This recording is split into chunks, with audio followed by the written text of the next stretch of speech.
In this video, I'm going to share 6 ways to use hydrogen peroxide in the garden. And every time I talk about this in this video, I'm going to be talking about the typical 3% solution you find at most drugstores. Now make sure to let me know in the comments if I've missed any uses for hydrogen peroxide that you know of and how many of these you've used. The first way to use it I've mentioned before in videos, and that is in seed starting. Hydrogen peroxide can help prevent fungus gnats and damping off.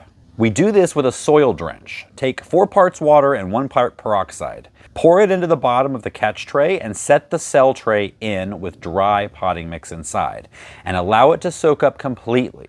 Depending how dry the mix is, it could take a couple of hours. The bubbling of the peroxide is actually the molecules breaking apart, and that fizzing that you get, that whole process is what kills the fungus gnats. The added oxygen now in the mix helps to prevent the fungus that leads to damping off. Now, damping off is when you have seemingly healthy seedlings and then all of a sudden they look like this, kind of pinched at the base and fallen over and shriveling up. Another way you can use hydrogen peroxide in the garden or for seed starting is to actually disinfect your seed trays.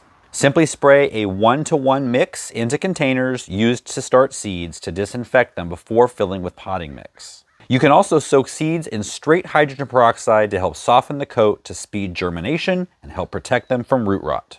For the 4th use, we're moving further along in the growth of the plant, and this is when fungal diseases start to attack the leaves. These cucumbers are suffering from downy mildew, but it works for any fungal disease like anthracnose and rust. Start by removing the worst leaves and any fruit that the leaves are shading so they don't get sun scald.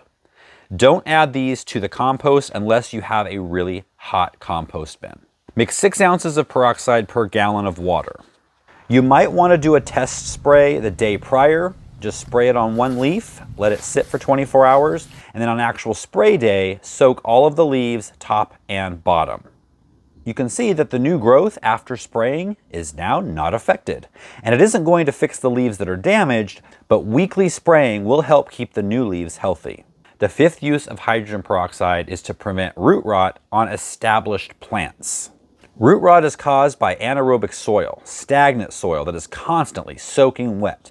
The roots can't get to oxygen because they're suffocating in that drenched soil. This often causes fungus and bacteria to invade the plant. Hydrogen peroxide, like on a cut, kills bacteria. It's going to do the same thing in the soil, but the extra oxygen that's in peroxide is going to add oxygen to the roots right there where they need it to help them breathe again. For this root drench, we're going to use a 1-to-1 mix of hydrogen peroxide and water. Now, this is a really strong mix, so you don't want to get it on the leaves. You just want to get it on the soil around the roots.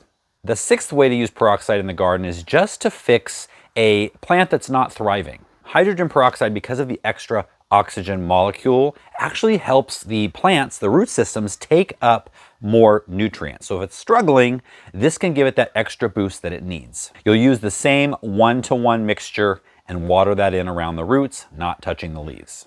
For another simple medicine cabinet solution to help prevent disease, especially on tomatoes and peppers, give this video a watch. I'll see you next time.